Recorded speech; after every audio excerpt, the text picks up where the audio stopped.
Ford Ranger Wildtrak installed 7140 Max Optimus Android head unit. Ito yung front camera. Yan. Ito yung side camera.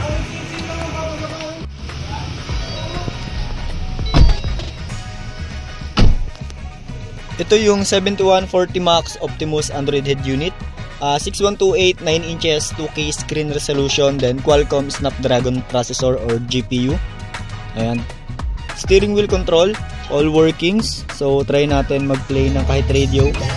Volume down, volume up.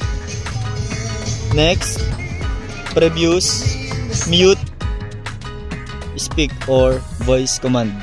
Ayan. So 360 camera, same sa mga nauna.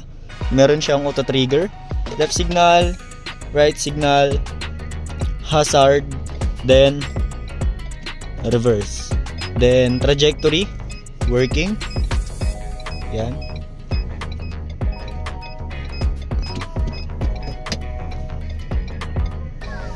.360 camera natin, recordings din siya.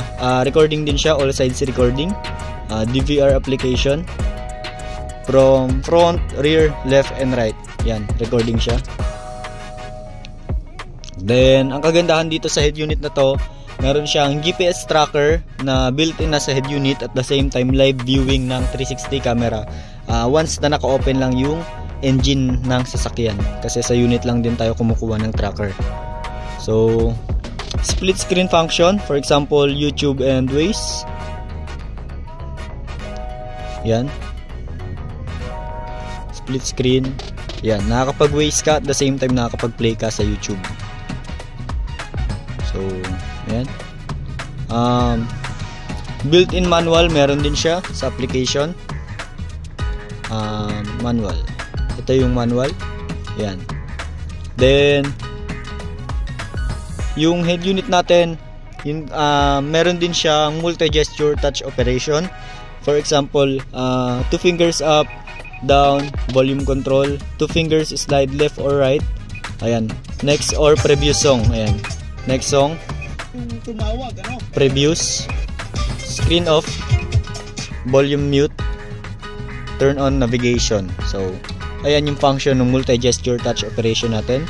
So, wala lang signal dito sa loob since walang internet yung SIM card na nakasalpak. Then, yun lang.